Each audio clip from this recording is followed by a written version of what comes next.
Kum ya Bilal, fa'arihna bis-shalah.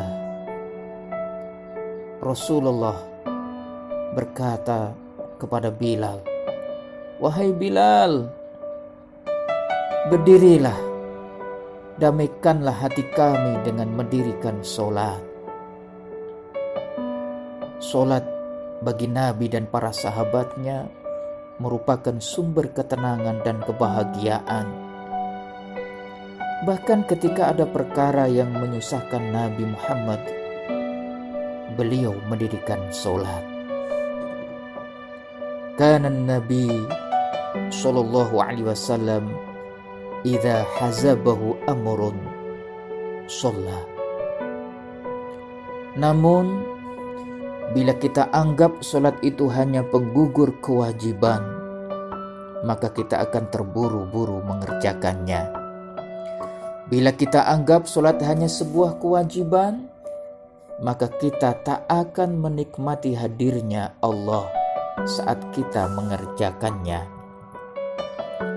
Anggaplah sholat itu pertemuan yang kita nanti dengan Allah. Anggaplah sholat itu sebagai cara terbaik kita bercerita kepada Allah.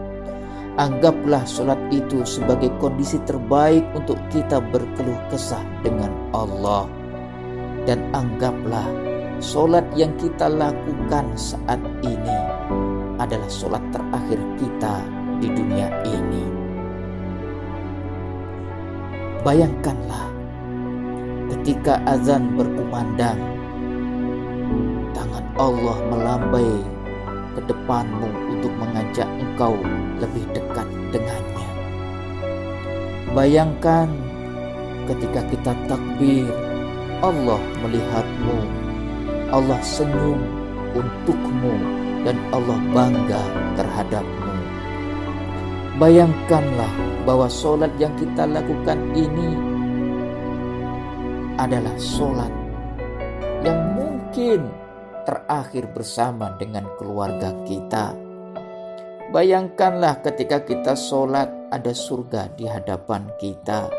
Bayangkanlah ketika kita sujud ada neraka di belakang kita.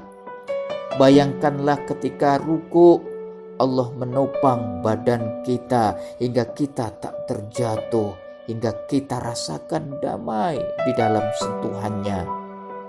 Bayangkan ketika sujud Allah mengelus kepala kita, lalu Dia berbisik lembut di kedua telinga kita, aku mencintaimu wahai hambaku. Bayangkan ketika kita duduk di antara dua sujud, Allah berdiri gagah di depanmu lalu mengatakan, aku tak akan diam apabila ada yang mengusikmu.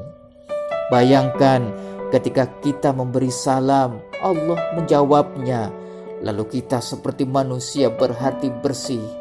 Dan setelah itu, subhanallah, sungguh nikmat sholat yang kita lakukan.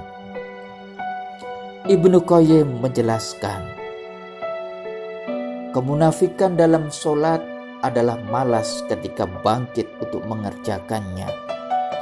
Riya agar dilihat orang ketika mengerjakannya, menunda-nundanya, terlalu cepat gerakannya, sedikit menyebut atau mengingat Allah di dalamnya, dan tidak mengerjakannya secara berjamaah.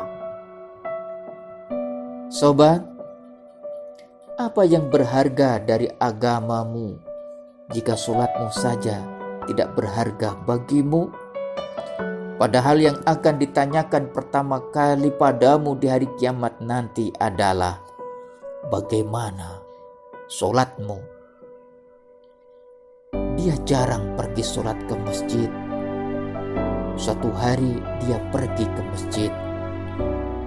Shafnya paling depan, lebih depan daripada imam. Karena dia ke masjid bukan untuk sholat, tapi sebagai jenazah yang akan disolatkan.